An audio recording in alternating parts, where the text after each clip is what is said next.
Hello friends, कैसे हैं आप सब। आप सभी का आपके अपनी YouTube channel sociology with Sangeeta में मैं संगीता स्वागत करती हूं।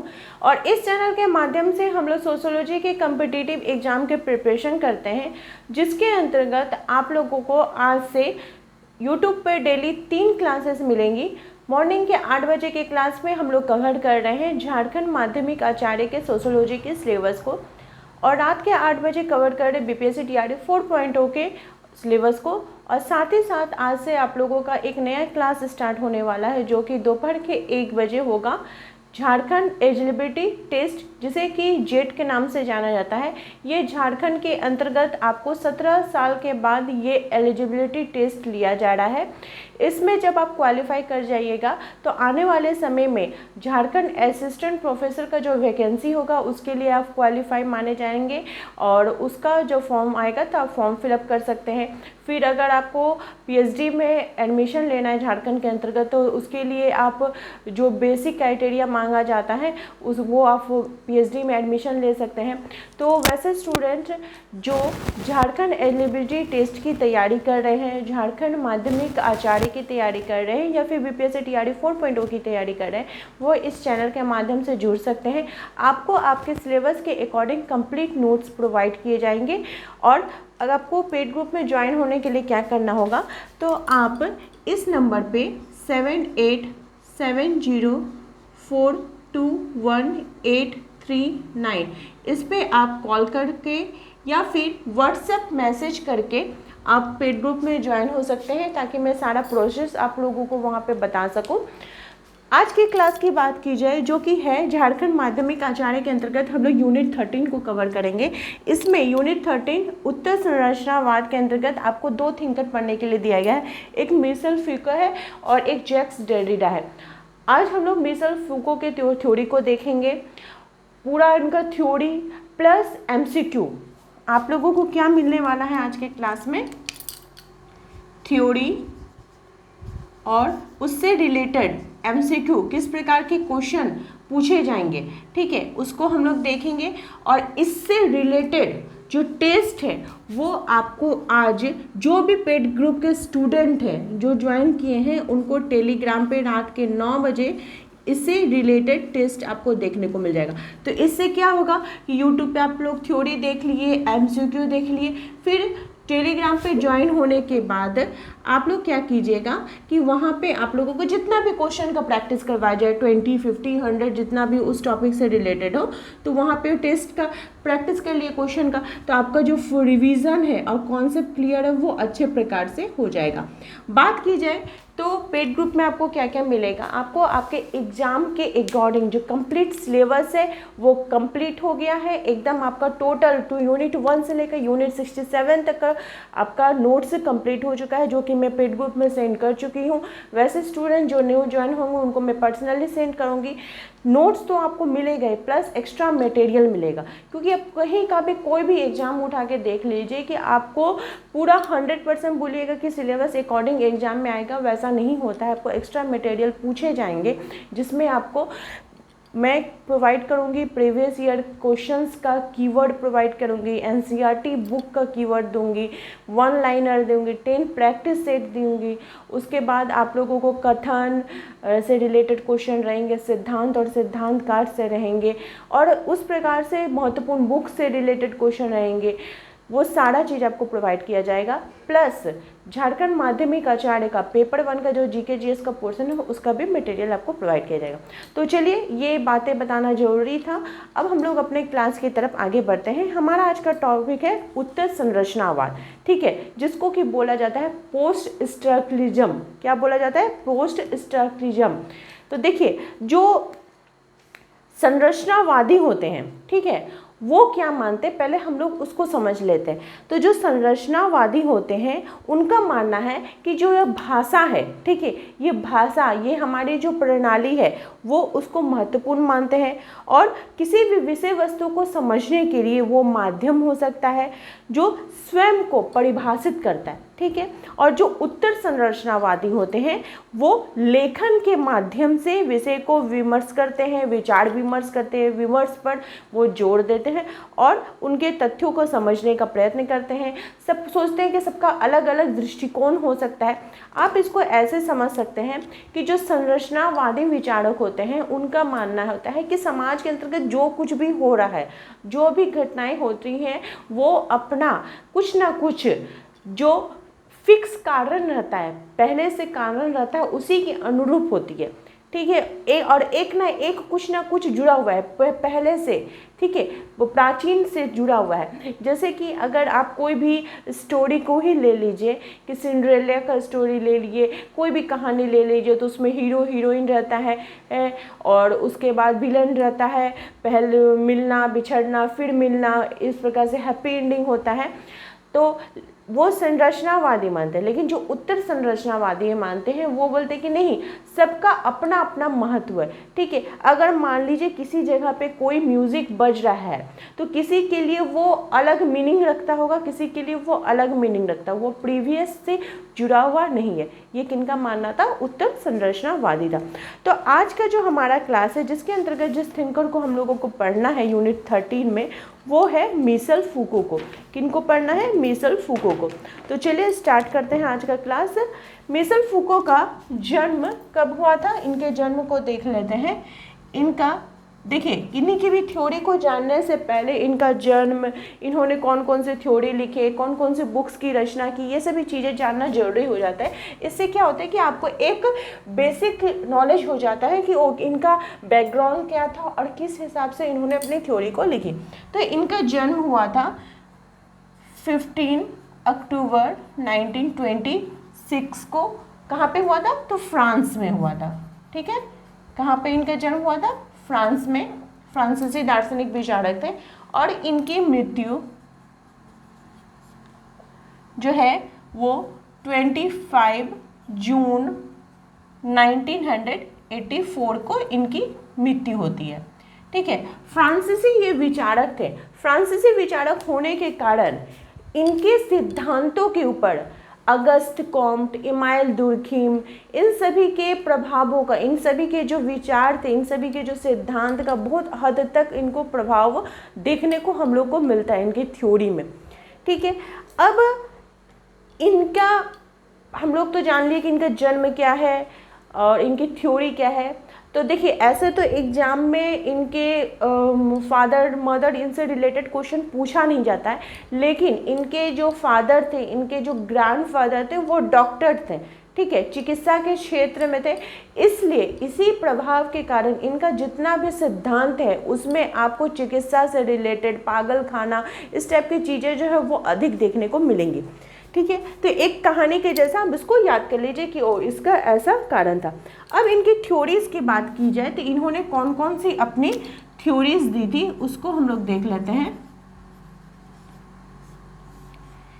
इन्होंने कौन कौन सी अपनी थ्योरी दी थी? तो इनका जो सबसे महत्वपूर्ण सिद्धांत था वो था पागलपन और सभ्यता।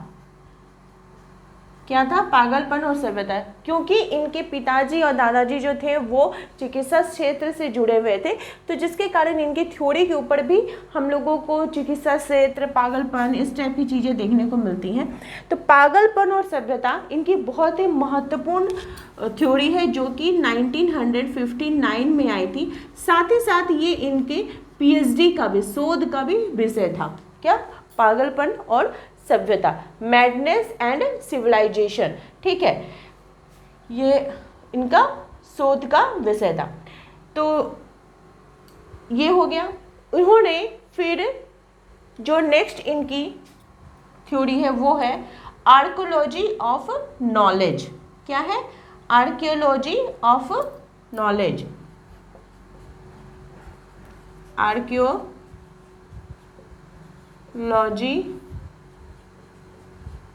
ऑफ नॉलेज, ये इनकी नेक्स्ट थ्योरी है। फिर नेक्स्ट थ्योरी है इनकी the birth of clinic. The birth of clinic. आप देख रहे हैं इनके सिद्धांतों के ऊपर किस प्रकार से जो चिकित्सा क्षेत्र, ये सभी चीज़ों का हमें देखने को मिल रहा है। द बर्थ ऑफ क्लिनिक की रचना इन्होंने कब की थी? तो 1963 की में की थी। कब की थी? 1963 में इन्होंने की थी। उसके बाद कामुकता, ये भी इनका एक कॉन्सेप्ट है, इनका थ्योरी है कामुकता। उसके बाद ज्ञान, शक्ति और व्यक्ति, ज्ञान, शक्ति और व्यक्ति, ये तीन चीज़ों के ऊपर ये बहुत ज़्यादा बल देते हैं कि ज्ञान रहने के कारण, शक्ति रहने के कारण और व्यक्ति जो है किसी भी असंभव कार्य को संभव कर सकता है, कोई ना कोई असंभव कार्य को संभव कर सकता है। ठीक है, जैसे मान लीजिए जो चिड़िया है, आसमान में चिड़िया उड़ रही है, तो ये क्या था? मनुष्यों के लिए आसमान में जाना ये एक असंभव कार्य था, चांद पर जाना असंभव कार्य था, लेकिन ज्ञान के बल पर और शक्ति के बल पर और किसी व्यक्ति के द्वारा ही तो ये कार्य को संपन्न किया गया कि अभी आदमी एरोप्लेन पे, हेलीकॉप्टर पे चढ़ के आसमान में एक जगह से दूसरी जगह जा रहा है, एक पक्षी की भांति चांद पे जा रहा है, मंगल ग्रह पे जा रहा है, और भी कितने ना जाने कितने ऐसे कार्यों को कर रहा है कि जो कि एक समय में वो असंभव था। मान लीजिए आपके घर में जो आपके दादा दादी ये सब होंगे, तो अगर किन्हीं का उम्र 100 साल है, उनसे अगर आप पूछिएगा कि क्या आपके समय में ये सभी चीज़ें जो आप देख रहे हैं, आप सोचे थे कि ऐसा चीज़ हमको एक समय में देखने को मिलेगा? तो आपको आश्चर्य होगा, उनको बोलेंगे कि नहीं ऐसा तो हो ही नहीं सकता, हम लोग तो सोच ही नहीं सकते, अभी इतना कुछ हो गया। तो किस आधार पर? ज्ञान के आधार पर, शक्ति के आधार पर और व्यक्ति के द्वारा ही। तो इसलिए उन्होंने इसको बहुत ही ज़्यादा महत्वपूर्ण माना था कि इसके माध्यम से व्यक्ति कोई भी काम को कर सकता है। फिर उन्होंने उत्तर आधुनिकता की बात की थी। किसकी बात की थी? उत्तर आधुनिकता की। उत्तर आधुनिकता की ये बात करते हैं कौन? आपके मिशेल फूको। ठीक है, अब इनकी इंपॉर्टेंट बुक्स की ओर देख लेते हैं। इन्होंने पागलपन और सभ्यता का तो सिद्धांत दिया था, उसके बाद उन्होंने ए हिस्ट्री ऑफ इंसैनिटी पुस्तक लिखी in the age of reason 1961 में। द बर्थ ऑफ क्लिनिक 1963 में आई थी। द ऑर्डर ऑफ थिंग्स 1966 में, जिसमें इन्होंने वंचित वर्ग के संदर्भ में, जो वंचित समाज के अंतर्गत जो वंचित वर्ग है, जैसे दलित वर्ग है, इन सभी के समाज के संदर्भ में इन्होंने बात की। फिर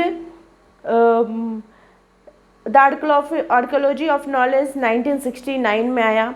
डिसिप्लिन एंड पनिश 1975 में।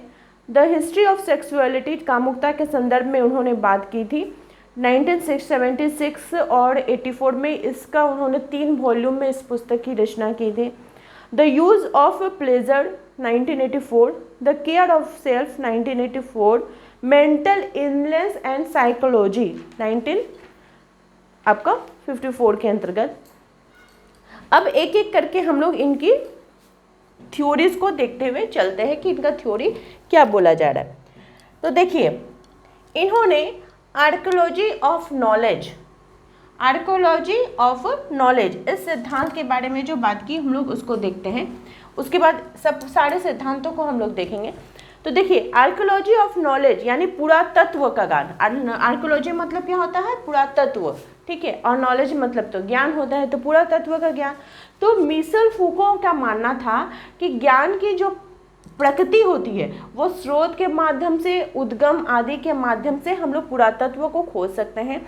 और उन्होंने बोला कि पुरातत्व क्या है? तो ये इतिहास व ज्ञान की एक शाखा है, अलग शाखा है। और उन्होंने विभिन्न सभ्यताओं का अध्ययन किया और उनका मानना था कि जो पुरातत्व वस्तु है उनका उद्देश्य क्या था कि इस पर हम लोग विमर्श के आधार पर हम खोज करते हैं, हम जानते हैं कि क्या चीज़ें हैं क्या नहीं है, हम लोग खोज करके विमर्श करके इन चीज़ों के बारे में बताते हैं। इसकी व्याख्या उन्होंने द ऑर्डर ऑफ डिस्कोर्स में दी है, जिसमें उन्होंने कहा है कि शक्ति को, वंशावली को जानना चाहिए। और मान लीजिए किसी भी चीज़ के बारे में हम जानना चाहते हैं तो हमको उसके संदर्भ में विमर्श करना पड़ेगा, हम लोग को डिस्कस करना पड़ेगा, तब उस चीज़ों को हम लोग सॉल्व कर सकते हैं। ठीक है, नेक्स्ट जो इनकी थ्योरी है वो है पागलपन और सभ्यता। ठीक है, ये इनका शोध का विषय था और इसमें उन्होंने समाज के अंतर्गत जो विक्षिप्त वर्ग के लोग थे उसका उन्होंने अध्ययन किया। इनकी किस मैडनेस एंड सिविलाइजेशन 1961 में, इसका फिर अंग्रेजी में अनुवाद होता है 1989 में। मैडनेस एंड सिविलाइजेशन कब आया था, तो वो उनका आया था 1961 के अंतर्गत, ठीक है। तो ये इस टॉपिक से रिलेटेड उन्होंने 2 बार काम किया था, एक बार 1959 में किया था, एक बार 1960 आपका 1 के अंतर्गत 2 बार काम किए थे। तो इसमें वे बताते हैं कि जब 16वीं शताब्दी थी उस समय पागल, जो व्यक्ति पागल थे उनको किसी जगह बंद करके ये करके नहीं रखा जाता था, ठीक है, उनको खुला में ही रखा जाता था। फिर जब 17वीं शताब्दी आए तो पागल जो व्यक्ति थे उनको अपराधी माना जाता था, और जिस प्रकार से अपराधियों के साथ व्यवहार किया जाता, मेनली यूरोप का बात किया जा रहा है, जिस प्रकार से अपराधियों के साथ जैसा व्यवहार किया जाता था उनके साथ वैसा व्यवहार किया जाता था, ठीक है। फिर 19वीं शताब्दी के अंतर्गत जब मनोविज्ञान आता है, साइकोलॉजी आता है, तो उसमें बोला जाता है कि नहीं, जो पागल व्यक्ति हैं वो किसी कारण से विक्षिप्त हुए हैं तो उनका अगर सही प्रकार से देखभाल किया जाए, देखरेख किया जाए तो वो भी एक समय में ठीक हो सकते हैं, ठीक है। तो फिर उनको अलग इस प्रकार अलग रख किया गया, ठीक है। अपराधी नहीं माना गया कि ये कोई अपराध नहीं है, ठीक है। इनका मानसिक विक्षिप्त है जिसके कारण इनको समय रहते ठीक किया जा सकता है, विज्ञान के माध्यम से, ज्ञान के माध्यम से इनको ठीक किया जा सकता है। तो इस प्रकार से मिशेल फूको कहते हैं कि ज्ञान का जो विकास हुआ, ज्ञान का विकास किस रूप में हुआ, तो मनोविज्ञान विषय के रूप में हुआ, कि हम मनोवैज्ञानिक लोग क्या करते हैं कि लोगों के मन की स्थिति को पढ़ने का कोशिश करते हैं कि उनकी क्या धारणा है, क्या सोच रहे हैं, ठीक है। तो किसी भी धारणा को, मान लीजिए कोई व्यक्ति अगर पागल ही क्यों ना हो तो उसको भी बदलने का कोशिश किया जा सकता है। जिसके पास विशिष्ट ज्ञान है वो शक्तिशाली होगा, ठीक है। अर्थात ज्ञान ही क्या है, शक्ति है, और शक्ति के उत्पादन से दूसरे पर भी शासन किया। जिसके पास शक्ति होता है, जिसके पास ज्ञान होता है, वो दूसरे के ऊपर शासन भी कर सकता है, ठीक है। और उन्होंने बोला कि जो तर्क है, कोई व्यक्ति अगर तर्क करता है तो तर्क जो है वो पागलपन की अंतिम भाषा है, ये उन्होंने कथन भी दिया। और कभी कभी क्या होता है कि ज़्यादा तर्क करना, ज़्यादा ये करना समाज के लिए खतरा भी साबित हो जाता है, ठीक है। और उन्होंने ऐतिहासिक असत्यता को नकारा है। मिशेल फूको बराबर कहते हैं कि पागलपन के इतिहास का निर्माण नहीं करना चाहते थे, वे अपने आप को इतिहास विरोधी भी नहीं मानते हैं, वर्तमान के आधार पर वो इतिहास को समझना है। वो उनका मानना था कि जैसे हम लोग वर्तमान समय को देख रहे हैं तो प्राचीन समय में क्या हुआ था, इतिहास में क्या हुआ था, उसके आधार पर हम लोग को वर्तमान को नहीं जानना है। हम लोग को जानना है कि हमारा जो वर्तमान समय है उसके आधार पर हमारा इतिहास किस प्रकार का होगा। ये इनकी थ्योरी थी। नेक्स्ट इनकी थ्योरी है द बर्थ ऑफ क्लिनिक, ठीक है, लाइफ एंड डेथ। इसके संदर्भ में इन्होंने ये कब किया था, 1963 में। और इस पुस्तक में मिशेल फूको ने चिकित्सा क्षेत्र में बदलाव को रखा था, ठीक है। उन्होंने बताया कि देखिए पहले के ज़माने में क्या होता था कि जो बोलिएगा डॉक्टर लोग, चिकित्सा लोग, तो वो नर्व्स देखकर, सिर्फ हाथ का नर्व्स देख के मरीज का जो रोग होता था उसको पहचान कर लेते थे कि इसको क्या रोग हुआ है, ठीक है। फिर बोला जा रहा है कि चिकित्सा के क्षेत्र में बदलाव हुआ, लोग नए नए चीज़ों को सीखे।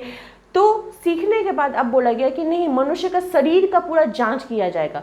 जो सीटी स्कैन ये सब चीज़ें आपको देखने को मिलती हैं, MRI ये सब चीज़ें मिलती हैं। तो फिर बोला गया कि नहीं, शरीर का पूरा जांच होगा और उसके आधार पर फिर हम लोगों को रिजल्ट निकालना है कि क्या है। पहले तो सिर्फ नर्व्स देखकर ही रोग का पता लग जाता था, अब बोल रहे हैं कि नहीं, आप जाइए, एक्सरे करवाइए, सीटी स्कैन करवाइए, ये सब करवाइए, उसके आधार पर रोग का पता लगाइए। ये था इनका the birth of the clinic, किस प्रकार से क्लिनिक का जन्म हुआ, ठीक है, और उसके संदर्भ में, ठीक है। अब है नेक्स्ट है इनका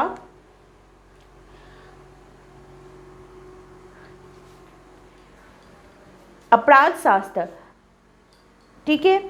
अपराध शास्त्र के संदर्भ में बात करते हैं, फिर डिसिप्लिन एंड पनिश के संदर्भ में बात करते हैं, अनुशासन शक्ति, ठीक है, जिसमें प्रतिशोध होता है, फिर प्रतिरोध आएगा, फिर उसको सुधार किया जाएगा और ठीक उसको किया जाएगा। जैसे अपराधी जो होते हैं शुरू से ही तो जन्म से अपराधी नहीं हुए, ठीक है, वो उनके साथ कुछ वैसा हुआ है, समाज के अंतर्गत हो सकता है उनको आर्थिक सुविधा वैसे नहीं मिली है, शिक्षा नहीं मिली है, ज्ञान नहीं मिले, जिसके कारण वो अपराधी हुए। अपराध करने के बाद फिर उनको जेल में डाला गया, जेल में डालने के बाद उनके ऊपर कार्य किया गया, उनको सिखाया गया कि नहीं आप अपराधी मत बनिए, सभ्य आदमी बनिए सभ्य, तो फिर उनका सुधार हुआ। तो इसके संदर्भ में वे बात करते हैं। और फिर अपराध के संदर्भ में भी बात करते हैं। कुछ इंपॉर्टेंट फैक्ट्स हैं, जैसे अपराधी जन्मजात होते हैं, ये किनका कथन है, तो लोम्ब्रोसो का। अपराधी जन्मजात नहीं होते हैं, ये सिसरे बुकोरिया ने कहा है। बेथम ने कहा है कि कारागृह में सुधार की वकालत की है। तो ये सभी चीज़ें मिशेल फूको ने बताई है। अब हम लोग देखते हैं मिशेल फूको का जो उत्तर संरचनावाद है वो क्या है। तो इन्होंने जो प्रमुख अवधारणाएं दी थी, सत्ता, निगरानी का मॉडल, वाक संरचना और वंशावलोकन, इसमें वे बोलते हैं कि सत्ता क्या है। तो सत्ता जो है वो ज्ञान को एक दूसरे से जुड़ा, सत्ता और ज्ञान को एक दूसरे से जुड़ा हुआ है। ज्ञान सत्ता का उपकरण है और सत्ता ज्ञान को नियंत्रित करती है। ठीक है। निगरानी का जो मॉडल है ये जेल पद्धति के आधार पर, कि किसी अपराधी का, किसी पागलपन का हम लोग निगरानी करेंगे, निगरानी करने का आधार पर अगर वो पागल है तो उसको ठीक करेंगे, अगर वो अपराधी है तो उसे ठीक करेंगे, इसके संदर्भ में बात की गई। वाक्य संरचना, इसमें वे बोलते हैं कि समाज में सत्य वही है जो प्रभुत्वशाली है, विचारधारा तय करती है, भाषा और संवाद सत्ता को स्थापित करते हैं। फिर वंशावलोकन की प्रक्रिया है कि किस प्रकार से वंश परंपरा के अंतर्गत ये सभी चीज़ें आती हुई गई हैं। अब हम लोग कुछ इम्पॉर्टेंट क्वेश्चन को देख लेते हैं ताकि आप लोगों को पता चल जाए कि किस प्रकार का जो क्वेश्चन है वो एग्ज़ाम में पूछा जाता है। तो देखिए, पहला क्वेश्चन पूछा जा रहा है कि किस सदी में, पहले मैं उसको मिटा लेती हूँ, ठीक है, ताकि आप लोग को समझ में आ सके। यहाँ पे देखिए, उत्तर संरचनावाद के अंतर्गत हम लोग मिशेल फूको को पढ़ रहे हैं और इनके हम लोग एमसीक्यू को अगर देखते हैं कि किस प्रकार के क्वेश्चन जो है वो एग्जाम में पूछे जाते हैं इस टॉपिक से रिलेटेड। तो पहला क्वेश्चन आपको पूछा जा रहा है कि जो उत्तर संरचनावाद है, उत्तर संरचनावाद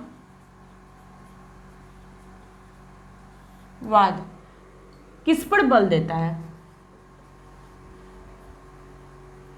किस पर बल देता है। आपके ऑप्शन है भाषा की संरचना प्रणाली पर, भाषा की अपेक्षा लेखन पर बल देता है जिससे विषयों के विविध पक्ष पर बल दे, ढांचागत पक्ष पर, या उपरोक्त सभी। आपके ऑप्शन है भाषा की संरचना पर,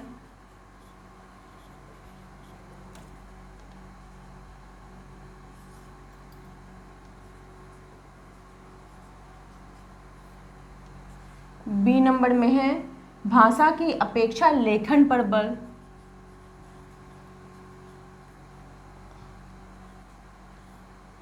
सी नंबर है ढांचागत पक्ष पर, या उपरोक्त सभी। तो इस क्वेश्चन का राइट आंसर क्या हो जाएगा, जैसा कि मैंने आप लोगों को पहले ही बताया कि जो उत्तर संरचनावादी होते हैं वो किस पर बल देते हैं, तो लेखन पर बल देते हैं। ठीक है, भाषा की अपेक्षा लेखन पर बल देते हैं जिससे विषय के विविध पक्ष के संदर्भ में हम लोगों को ज्ञान प्राप्त होता है। नेक्स्ट क्वेश्चन है, क्वेश्चन नंबर 2 पूछा जा रहा है कि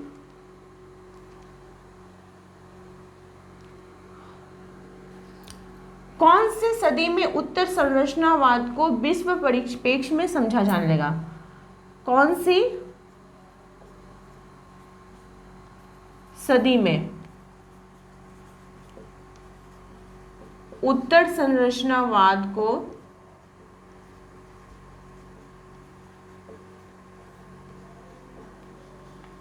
समझा जाने लगा। ठीक है, आपका ऑप्शन है 20वीं सदी में, उसके बाद 21वीं सदी में, 19वीं सदी में और 18वीं सदी में। कब इसको समझा जाने लगा, तो 19वीं सदी के लगभग में इसे समझा जाने लगा था। किसको, उत्तर संरचनावाद को। नेक्स्ट क्वेश्चन है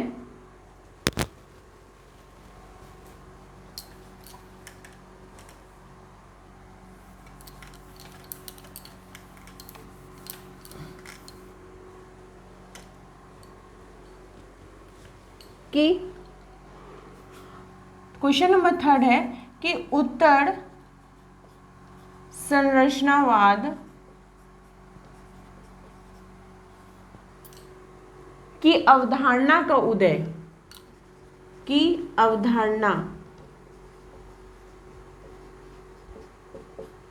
का उदय कहाँ पे हुआ था? तो फ्रांस में हुआ था।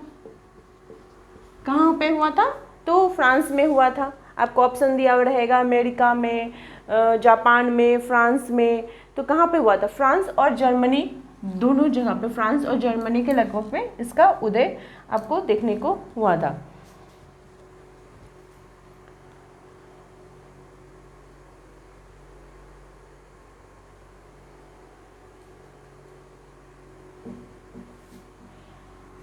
नेक्स्ट क्वेश्चन है, क्वेश्चन नंबर 4 पूछा जा रहा है कि मिशेल फूको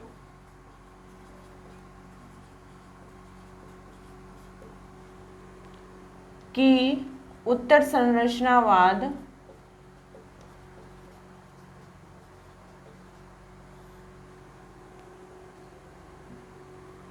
की अवधारणा में क्या शामिल नहीं है।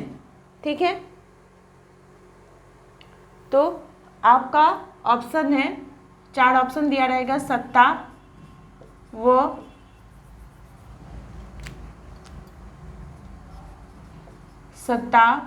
व ज्ञान, उसके बाद निगरानी मॉडल,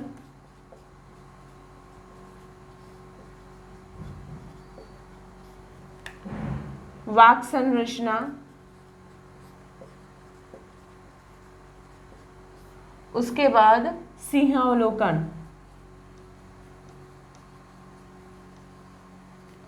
क्या शामिल नहीं है? तो मैंने अभी आप लोगों को बताया, मिशेल फूको का जो था वो ज्ञान और सत्ता था, निगरानी था और वाक् संरचना था, लेकिन ये सिंहावलोकन ये नहीं हो जाएगा। ठीक है, नेक्स्ट है, मिशेल फूको किस देश के समाजशास्त्री थे? मिशेल फूको किस देश के समाजशास्त्री थे? तो आपके ऑप्शन रहेंगे इंग्लैंड, फ्रांस, जर्मन, अमेरिका। तो ये कहाँ के थे मिशेल फूको? फ्रांस के।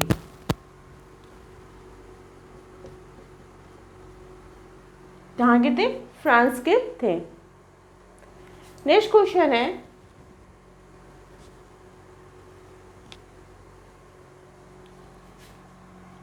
क्वेश्चन नंबर 6 पूछा जा रहा है कि समाजशास्त्रीय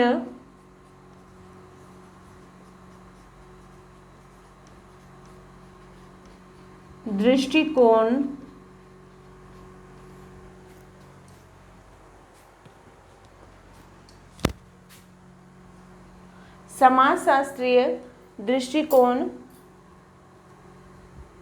से शक्ति की अवधारणा से कौन जुड़े हुए हैं? शक्ति की अवधारणा से कौन जुड़े हुए हैं? तो इसका राइट आंसर क्या हो जाएगा? कौन जुड़े हुए थे? मिशेल फूको।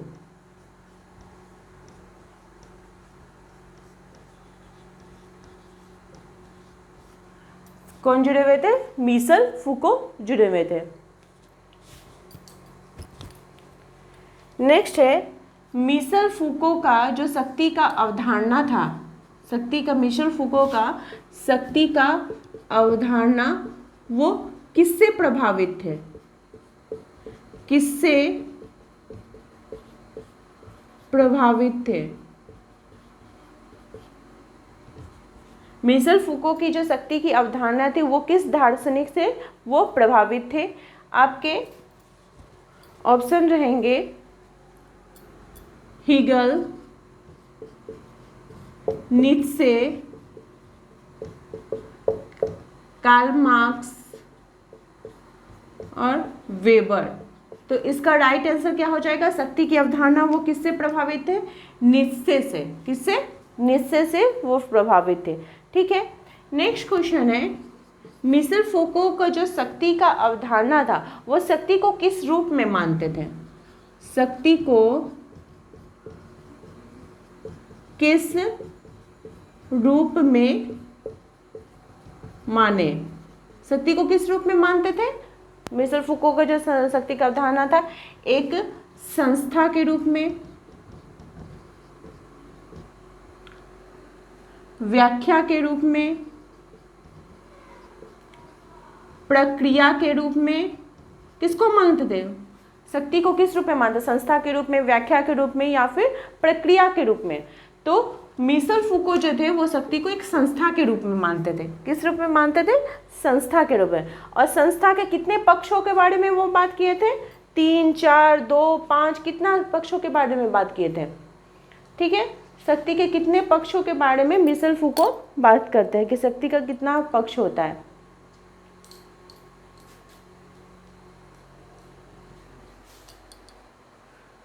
तो शक्ति के कितने? 3 पक्षों के संदर्भ में बात करते हैं मिशेल फूको। नेक्स्ट क्वेश्चन है शक्ति और ज्ञान। शक्ति और ज्ञान के परस्पर संबंध के रूप में किस विद्वान ने अपना सिद्धांत दिया था? तो किसने दिया था? मिशेल फूको ने। शक्ति और ज्ञान के संदर्भ में ज्ञान, शक्ति और व्यक्ति की त्रिभुज के रूप में, ज्ञान, शक्ति और व्यक्ति, हम लोगों ने पढ़ा कि ज्ञान, शक्ति और व्यक्ति कौन बात करते हैं? तो मिशेल फूको करते हैं। कीवर्ड हो जाएगा ज्ञान, शक्ति और व्यक्ति। द आर्कोलॉजी ऑफ नॉलेज पुस्तक की रचना किसने की? तो मिशेल फूको ने। किसने? मिशेल फूको ने the archaeology of knowledge. Discipline and punish की बात कौन करता है? Michel Foucault. The birth of the clinic ये किनकी रचना है? मिशेल फूको की। किसकी है? मिशेल फूको की रचना है। मैक्स वेबर का जो शक्ति का अवधारणा है, इसको संशोधित करके किसने अपना इसको लिया था? तो मिशेल फूको ने मैक्स वेबर की शक्ति की अवधारणा को संशोधित करके अपना यूज किया था। ठीक है, और एक चीज याद रखिएगा, ये सबसे इंपॉर्टेंट है कि हम लोग यहाँ पे मिशेल फूको के बारे में तो पढ़ रहे हैं, लेकिन अगर आपको क्वेश्चन पूछ दे कि उत्तर संरचनावाद का जनक कौन है, उत्तर संरचनावाद का जनक कौन है, तो मिशेल फूको नहीं होगा। उत्तरवाद संरचना का जनक कौन हो जाएगा? Jacques Derrida. कौन हो जाएगा? जैक्स डेरिडा, जिनके सिद्धांत को हम लोग कल देखेंगे, कल के क्लास में। तो आई होप आप लोगों को आज का क्लास हेल्पफुल लगा होगा। इसी प्रकार से आप लोग चैनल के साथ बने रहिए। आप सभी का मेरे चैनल में बने रहने के लिए बहुत बहुत धन्यवाद। अगर आपको क्लास हेल्पफुल लग रही है तो इसे जरूर लाइक करें, अपने दोस्तों के भी शेयर करें। Thank you.